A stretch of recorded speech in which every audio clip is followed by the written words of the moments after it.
요한계시록에서 말씀하고 있는 아시아 일곱 교회를 우리가 이제 기억하고 있습니다. 일곱 교회가 어떤 교회예요? 우리가 한번 헤아려 볼까요? 머리 글자를 따면은 에서버두 사빌라 해서 첫째로 우리 같이 한번 해볼까요? 무슨 교회죠? 에베소 교회, 두 번째로 스무나 교회, 네 번째 퍼가모 교회, 네 번째 두아디라 교회, 다섯 번째 사대 교회, 여섯 번째 필라델비아 교회, 일곱 번째 라우디게아 교회. 예, 이렇게 해서 일곱 교회가 됩니다. 자, 그런데 사도 요한이 요한계시록을 쓴 이 요한계시록도 묵시록 또는 계시록으로 별도로 구분되지만 그럼에도 불구하고 또 서신이란 말이죠. 편지 형식으로 쓰여져 있는 책이란 말이죠. 그리고 우리가 아시아 일곱 교회가 처음에 초도에 나오는데 그러면 요한 사도가 일곱 통의 편지를 써서 각각의 일곱 교회에 보냈을까? 그러지는 않았을 것이라고 하는 것입니다.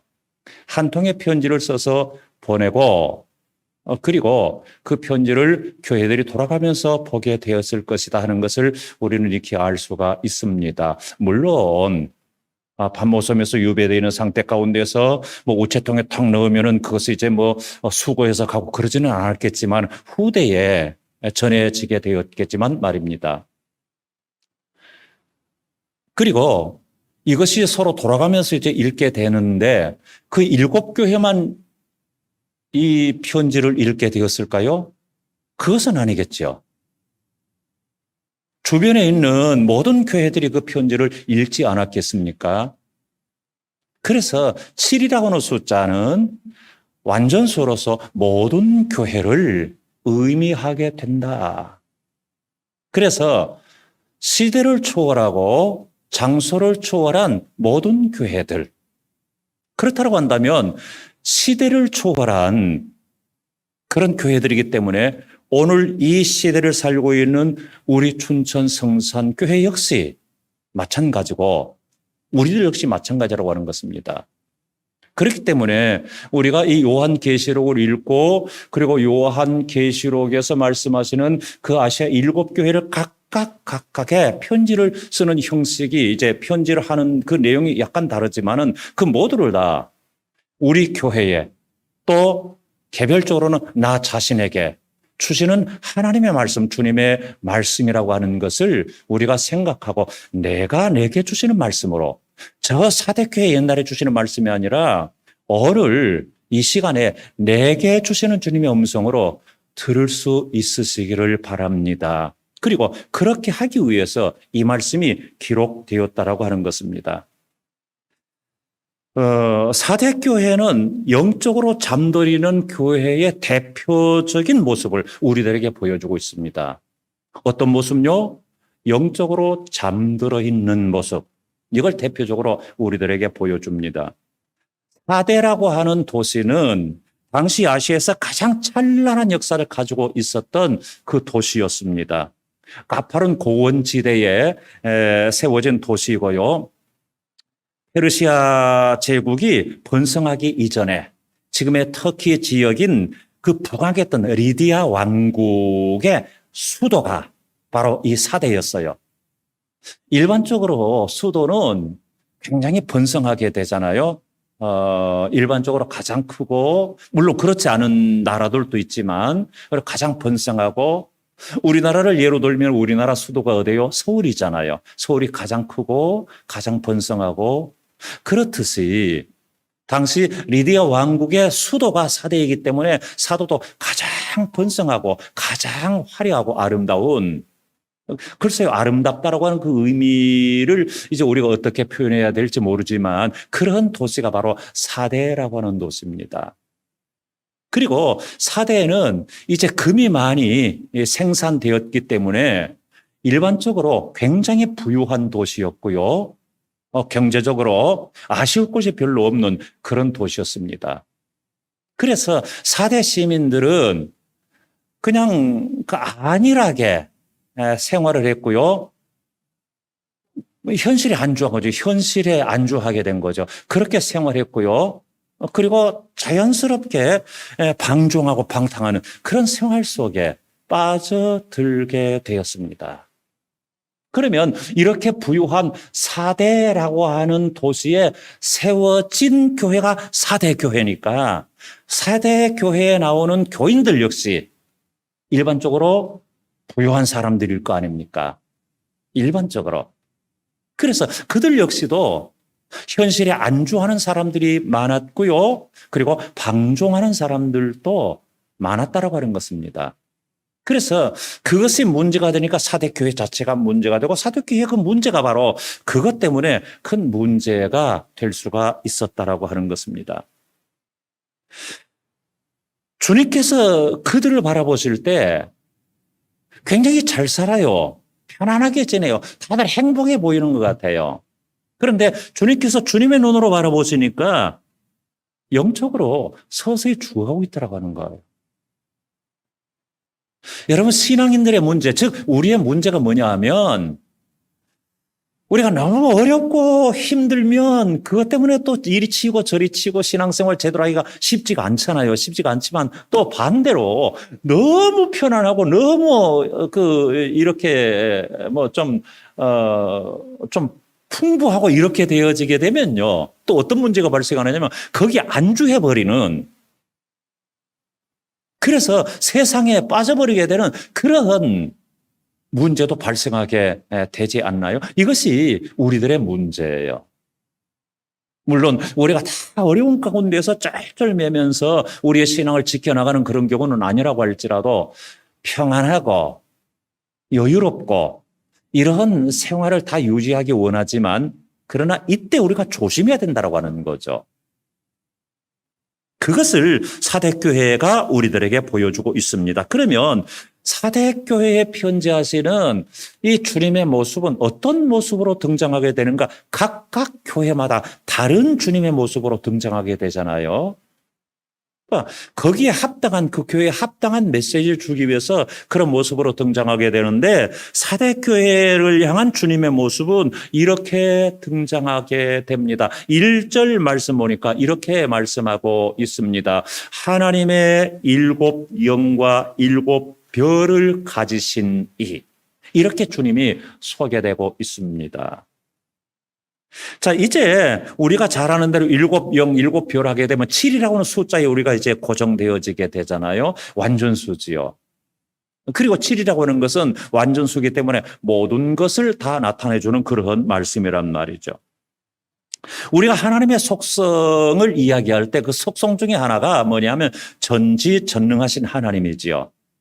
전지전능, 이제 한자 표현인데 전지라고 하는 말은 뭐예요? 모든 것을 다 아신다 하는 것이고 전능이라고 하는 것은 모든 것을 다 하신다 하는 거죠.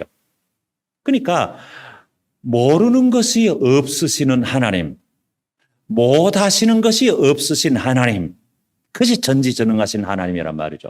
그와 마찬가지로 7 영과 7 별 이렇게 이게 주님의 모습이라고 한다면 그러면 그걸 가지신 분이 주님이라고 한다면 주님 역시 전지전능하신 하나님이란 말이에요. 그렇죠. 우리 하나님이 전지전능하신 분이니까 주님 역시 전지전능하신 분이죠. 자, 그런데 여기서 7 영과 7 별은 그러면은 무엇을 상징해 주느냐 하는 것입니다. 7 영이라고 하는 것은 7 교회를 충만하게 하시는 성령님을 가리키는 말이에요. 그것이 7 영으로 표현되고 있고 7 별이라고 하는 것은 7 교회의 사자를 가리키고 있습니다. 그래서 성령 교회 이렇게 되어지게 되는 것이죠. 성령과 교회를 분리시키지 않고 같이 함께 묶어서 이야기하고 있단 말이죠. 즉 다시 말해서 성령과 교회는 분리될 수가 없다라고 하는 것이죠. 그렇지요. 당연히 성령과 교회는 분리될 수가 없지요. 왜냐하면 성령의 역사로 인해서 교회가 탄생했으니까 그렇잖아요. 그러니까 성령의 역사로 교회가 세워지게 되는 거죠. 사대교회도 성령의 역사로 세워졌고 우리 춘천 성산교회도 성령의 역사로 세워졌고 그렇죠. 자, 그렇다고 한다면 당시에 사대교회가 그처럼 성령의 역사 가운데 세워졌기 때문에 성령의 임재가 있었을 것 아닙니까? 그렇죠, 당연히. 우리 교회도 성령의 역사로 세워졌기 때문에 성령의 임재가 있었을 것 아닙니까? 성령의 임재가 있었고 계속 있고 하든지, 사대교회도 성령의 임재가 있었고 계속 있고 하든지 할 것이 아닙니까? 사대교회가 그렇게 세워졌단 말이죠. 그렇게 세워졌던 아시아 7교회 중에 5번째인 사대교회는 그런데 칭찬보다 책망이 앞서 나와요. 일반적으로 칭찬과 책망이 있잖아요. 보편적으로 있잖아요. 그런데 칭찬을 하고 나서 그 다음에 또 이제 책망을 하는 것이 보편적인데 사대교회는 유독 책망을 먼저 하신단 말이죠. 그것은 뭐냐면 그것을 강조해 주는 거죠. 먼저 강조하는 것이죠. 너가 이런 건 참 잘했고 저런 건 잘했다. 그런데 네가 잘못한 것, 아쉬운 것이 있는데 그게 이런 거야 하는 것보다도 너의 잘못이 뭔지 아니? 너의 잘못은 이런 거야 하게 되면 그것이 훨씬 더 강조되어지게 되는 것이죠. 그래서 사대교회는 의도적으로 그것을 강조하기 위해서 사도 요한께서 그 책망받는 문제, 잘 못하고 있는 문제를 앞서서 기록하고 있다고 하는 것입니다. 잘하는 점보다 잘 못하는 걸 앞서서 기록하고 있습니다. 자, 그러면 어떤 책망하고 있느냐 하면 2절 말씀 보니까 하반절에서 이렇게 말씀하고 있는 것을 우리가 보게 됩니다. 네가 하나님 앞에 내 행위에 온전한 것을 찾지 못하였다. 그래서 1절 말씀에서는 또 그렇게 말하고 있죠. 1절 말씀을 이제 거꾸로 보는데 1절 말씀 보면 네가 살았다는 이름은 가졌으나 죽은 자로다. 살았다는 이름은 가졌으나 죽은 자로다. 2절에서는 내 하나님 앞에서 내 행위에 온전한 것을 찾지 못했다. 자, 그러면 이것을 이제 합해 놓으면은 죽은 자 같은 교회고 행위에 온전함이 없는 교회. 행위에 온전함이 없으니까 죽은 것 같은 거죠. 행위에 온전함이 없으니까 죽은 거죠. 죽었으니까 행위에 온전함이 없다 그 말이죠. 죽어 있는 게 뭘 움직이겠습니까? 뭘 할 수 있겠습니까? 아무것도 할 수 없는 거죠. 죽었는데 아무것도 할 수 없단 말이죠. 그래서 죽었기 때문에 행위에 온전함이 없고 행위에 온전함이 없기 때문에 죽었고 그렇단 말이죠. 그러니까 그 열매로 그 나무를 나는 거죠. 행위에 온전함이 없으니까 결론은 어떻게 결론 내려지느냐? 죽었다 그 말이죠. 바로 그렇단 말이죠. 자, 그래서 이제 이렇게 말씀합니다. 중요한 것은 뭐냐 하면 3절 말씀 보니까 주님께서 그렇게 말씀하셔요. 내가 내 행위를 아노니. 3절에서 그렇게 말씀해요. 내가 내 행위를 안다 말씀하고 있습니다. 여기서 우리가 깨닫는 게 있어요. 주님은 사대교회의 행위를 아신대요. 그러면 주님은 우리의 행위를 아신대요. 여러분 한번 생각해 보세요. 주님께서 우리를 바라보시면서 아무개야 내가 너의 행위를 다 알고 있어. 그러면은 여러분이 마음이 기쁘시겠어요? 두렵겠어요? 기쁘시겠다 분 손 한번 들어보세요. 하지도 않을 거고 두렵겠다는 분 손 한번 들어보세요. 하지도 않겠지만 한번 생각해 보세요. 나는 지은 죄가 너무 많아서 나는 두려워. 이러신 분들도 있을 것이고 내가 열심히 나름대로 신앙생활 하려고 애를 쓰고 있는데 주님께서 하시면 너무 기쁘겠다. 그러신 분들도 있을 것이고 그렇잖아요. 주님께서 다 하신단 말이죠. 우리의 행위를 하시는데 그런데 우리의 행위만 하시겠어요? 우리의 모든 걸 다 하시죠. 그래서 지난 시간에도 잠깐 말씀을 언급한 대로 시편 139편 보면 우리의 모든 것을 다 하시는 주님. 뭘 알아요? 우리 앉고 일어서는 것도 아시고 우리의 입술의 말도 아시고 우리의 마음의 생각도 아시고 우리가 어디로 가 있든지 거기서도 다 주님께서 불꽃 같은 눈동자로 지키시고 살피시면서 알고 계시고 함께하고 계시고 주님께서 그러신다라고 말씀하고 있단 말이죠. 그런데 우리의 모든 행위를 다 하시는 그 주님께서 사대교회를 바라보시니까 어떻게 보이느냐 하면 1절 하반절을 다시 보면 그렇게 말씀을 하고 있습니다. 1절 하반절이에요. 4대, 그 1절 하반절에 보면 내가 내 행위를 아노니 말씀하시고 1절 하반절이에요. 하나 더 넘겨주셔야 되는데 내가 살았다 하는 이름은 가졌으나 뭐라고요? 죽은 자로도 말씀하고 있단 말이죠. 살았다는 이름은 가졌으나 죽은 자로다. 죽었으면 어떻게 해야 돼요? 장례 치러야죠, 뭐. 죽었는데 언제나 뭐 그 옆에 두고 계실 거예요? 그렇지 않잖아요. 남자 성도님들, 아내들 사랑하시죠? 야, 이제 여자 성도님들이 이제 각성하셔야 되겠네요. 어찌 사랑을 못 받으실까? 여자 성도님들, 남편들 사랑하시죠? 사실이 그 하나님의 마음은 여성들이 더 많이 닮은 것 같아. 남성들보다도. 우리가 하나님 아버지 하지만은 사실은 그 여성들이 더 하나님 마음을 많이 닮은 것 같아. 그 보면 우리 교회를 보면 그런 것 같아요. 자, 그러면 사랑한단 말이야. 아내들 사랑하시고 남편들 사랑한단 말이죠.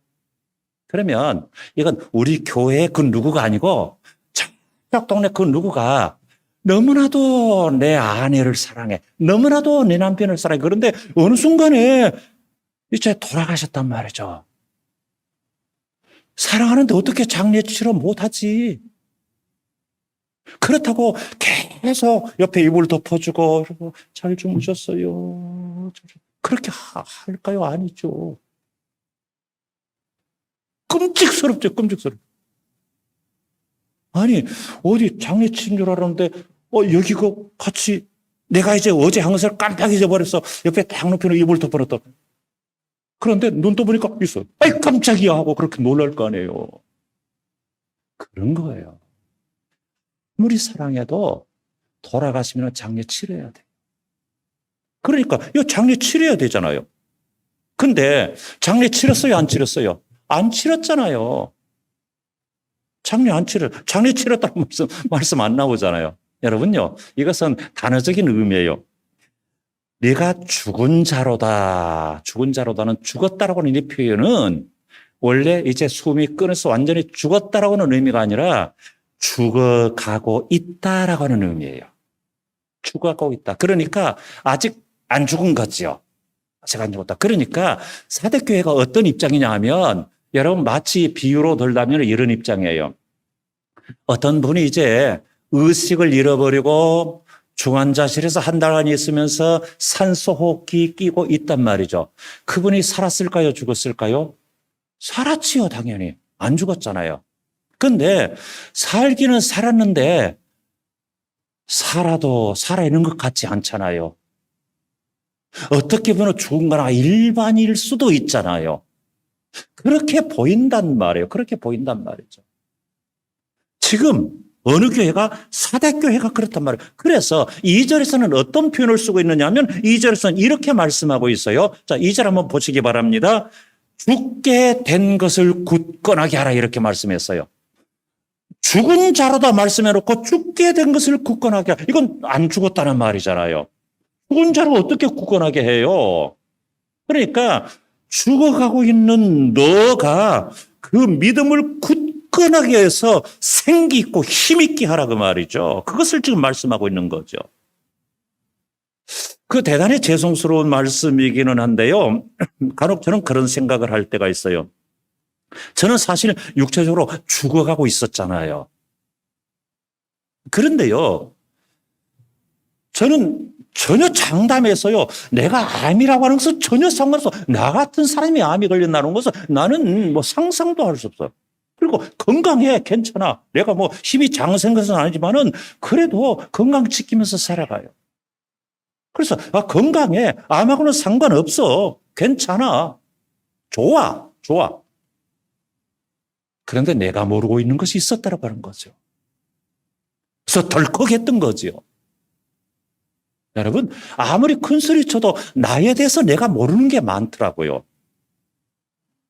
그런데 오늘 말씀을 빌려볼 것 같으면은 죽게 된 것을 굳건하게 해서 이제 건강 찾고 지금 여기 이렇게 있다라고 하는 것 아닙니까? 그런데요, 문제는 그게 아니라 사실 간혹 생각하는 것이 뭐냐면 그것을 생각하면서, 육체적인 그것을 생각하면서 그러면 나의 영혼도 그럴 수 있겠다라고 하는 거예요. 이 영혼도. 이 생각이 든다라고 하는 거죠. 내가 육체적으로 건강하다고 장담했어요. 암하고는 전혀 상관없다고 장담했어요. 내가 나를 모른 거지요. 그것을 생각하다 보니까 그러면 우리의 영혼도 그럴 수 있지 않겠냐고 하는 거죠. 우리 영혼도 내 스스로 건강하다, 충만하다, 내가 잘하고 있다 이렇게 나는 생각해도 주님이 보실 때는 아니다 죽어가고 있다 이렇게 보실 거 아니냐고요. 사대교회 교인들이 모두가 다 아이고 우리는 죽어가고 있네 이렇게 생각했겠냐고요. 우리는 신앙생활 잘하고 있어 이렇게 생각하는 사람들이 대다수일 거 아닙니까? 그런데 주님이 보실 때에는 죽어가고 있다 그 말이에요. 마찬가지로 우리가 우리의 영혼의 문제 그렇게 보아야 된다. 이게 일단 제 자신만 이렇게 점검해야 되는 걸까요? 그리고 우리 모두가 다 마찬가지라고 생각해요. 여러분 그렇지 않겠습니까? 우리가 나 자신을 깊은 묵상 가운데서 또는 기도 가운데서 우리 자신들을 성찰하고 들여다보게 되면요. 마치 내가 내 몸 밖에서 나 자신을 들여다보듯이 한번 내려서 자세하게 들여다보게 되면 과연 내 영혼에 문제가 없느냐라고 하는 거죠. 문제가 많을 수 있잖아요. 나도 나 자신을 지적할 수 있는 영적인 문제가 많을 수 있고요. 그렇다고 한다면 하나님 보시죠. 우리 주님이 보실 때에 주님이 사대교회를 바라보니까 그렇듯이 우리를 바라보실 때 우리의 영혼을 바라보실 때 네가 살았다는 명분은 가지고 있는데 네가 죽어가고 있구나. 이렇게 말씀하실 수도 있겠다 하는 거죠. 누가요? 김 목사가 아니고 우리 모두가 다 그렇다라고 하는 거죠. 우리 모두가. 이걸 우리가 깊이 생각하셔야 된다라고 하는 거죠. 그래서 여러분 우리가 우리 자신들을 그렇게 점검하지 않으면 안 된다라고 하는 것을 우리가 깨닫게 됩니다. 그래서 우리를 점검해야 되는데 말씀의 잣대로 우리를 재보고요. 그리고요, 말씀의 칼날로 우리를 잘라 나가고요. 그리고 말씀의 현미경으로요, 우리가 분석해 나가고요. 그렇게 들여다보아야 되죠. 보아야 되는 것이죠. 주님께서 사대교회를 들여다보시니까 그렇더라고 하는 거죠. 행위 온전함을 찾지 못했다라고 하는 것이죠. 열매가 없더라 그 말이죠. 살아서 줄기에 붙어있는 가지라야 열매를 맺는다고 주님께서는 말씀을 하셨지요. 그러면서 또 이렇게 말씀하십니다. 요한복음 15장 4절 5절 말씀 보니까 이렇게 말씀합니다. 내 안에 거하라 나도 너희 안에 거하리라. 가지가 포도나무에 붙어있지 아니하면 스스로 열매를 맺을 수 없음 같이 너희도 내 안에 있지 아니하면 그러하리라. 나는 포도나무요 너희는 가지라. 그가 내 안에 내가 그 안에 거하면 사람이 열매를 많이 맺나니 나를 떠나서는 너희가 아무것도 할 수 없음이라. 이렇게 말씀하고 있습니다. 성도의 성도됨은 그 행위로만이 입증된다고 하는 것이죠. 주님께서도 사대교회처럼 우리에게서 무엇을 찾아요? 행위를 찾으신다 그 말이죠. 세상 사람들도 우리에게서 행위를 찾는다고 하는 거죠. 물론 이 행위는 그 중심의 신실한 믿음의 그 영적인 문제로서의 시작되는 그런 행위를 이야기하고 있는 거죠. 그러나 사대교회 몇몇 성도들은 달랐다라고 하는 것이죠. 옷을 더럽히지 않고 있더라고 하는 거죠. 영적으로 순결한 자가 몇 있더라고 하는 것이죠.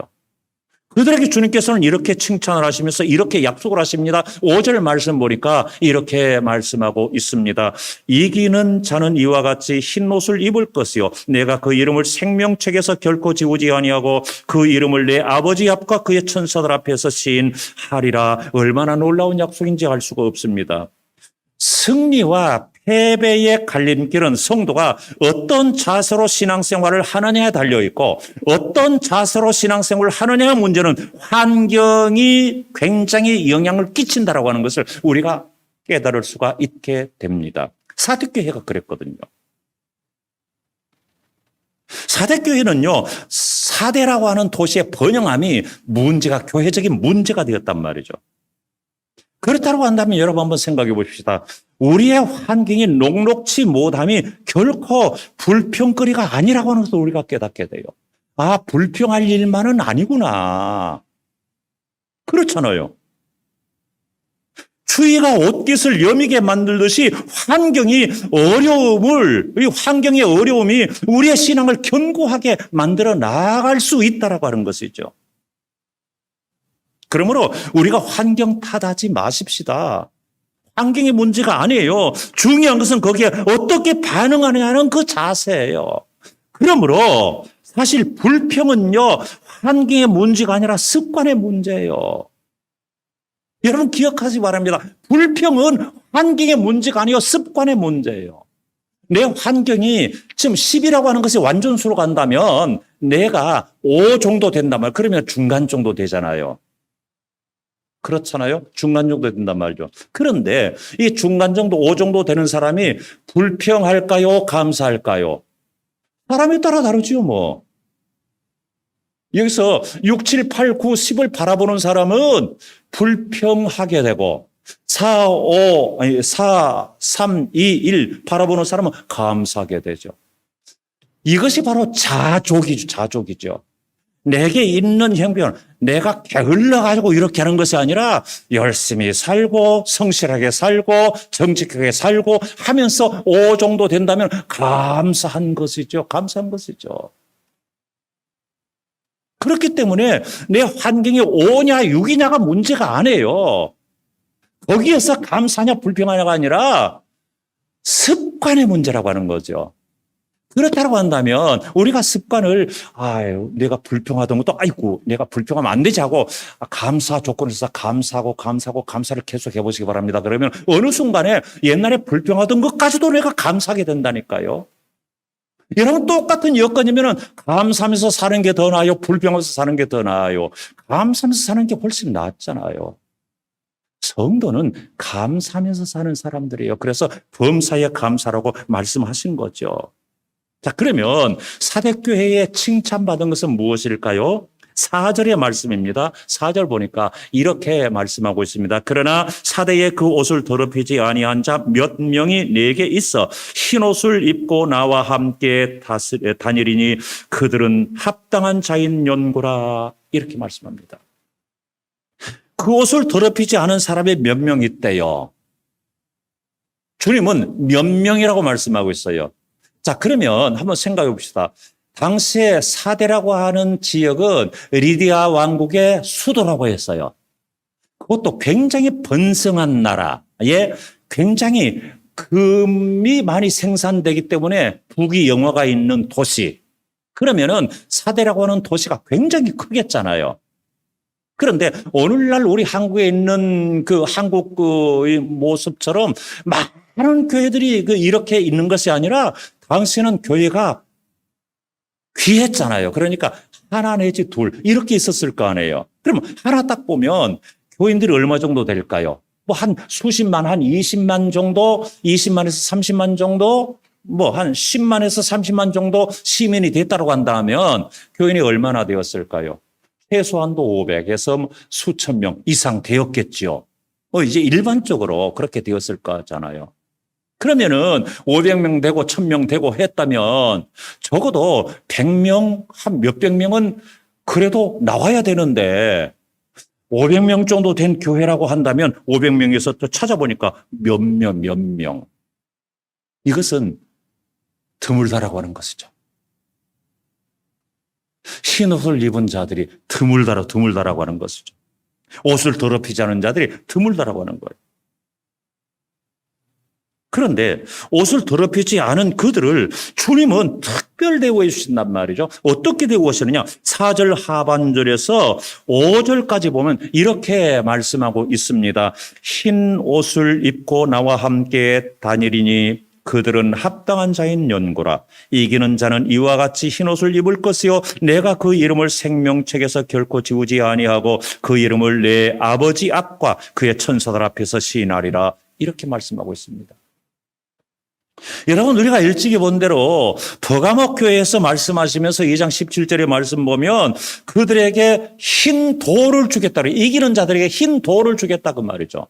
천국 보증 수표지요. 천국의 입장권이죠. 천국의 예약권이죠. 그 흰 돌에 이름을 새겨가지고 누구도 지우지 못하는 그 흰 돌을 주겠다고 말씀하고 있습니다.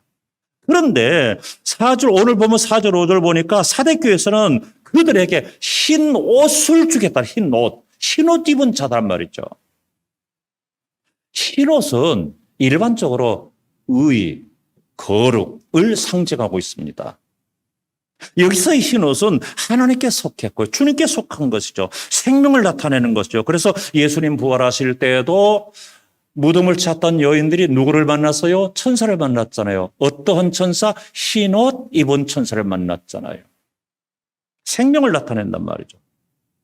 흰 옷을 입은 성도는 거룩한 성도입니다. 주님께 속한 성도입니다. 주님과 함께 다닌 성도입니다. 흰 옷을 입은 성도는 그 이름이 생명책에서 결코 지워지지 않는 성도입니다. 흰 옷을 입은 성도는 주님께서 그 이름을 하나님 앞과 천사들 앞에서 시인하시는 성도입니다. 생각해 보세요. 내가 하나님 앞에 섰을 때, 주님 앞에 섰을 때, 주님 저 아시잖아요. 제가 열심히 춘천성서교회 다니면서 몇십 년 믿었잖아요. 너 이름이 뭐지?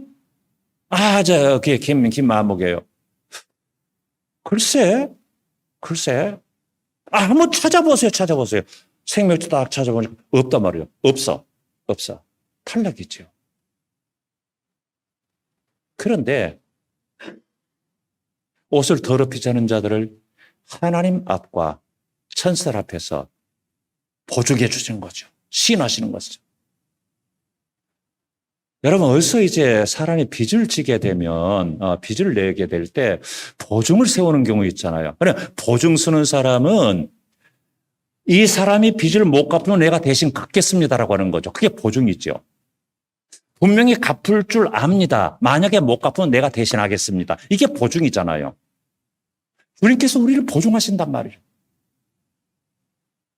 나를 믿어주고 나를 보증하신단 말이죠. 옷을 더럽히지 않았어. 늘 빨아니까, 늘 빨아 입으니까, 주님의 보혈로 내려서 늘 씻으니까. 그래서 흰 옷, 주님에 의해서 흰 옷을 제공받고 흰 옷을 입고 다닌단 말이에요. 뿐만 아니라 그 이름을 생명책에서 지워지지 않게 하신단 말이에요. 얼마나 대단한 약속인지 알 수가 없습니다. 바로 흰 옷을 입은 성도예요. 우리 춘천성사교회 성도님들은 사대교회 몇 명의 성도들처럼 흰옷 입는 성도들이 되시기를 축원합니다. 그러기 위해서 신앙의 삶의 행위에 온전함이 있기를 축원합니다. 기도하겠습니다. 거룩하신 하나님, 행위의 온전함이 드러나게 하세요. 주님께서 보실 때 인정받고 시인해 주시는 옷을 더럽히지 않는 자들 되게 하여 주시옵소서. 예수님 이름으로 기도합니다. 아멘.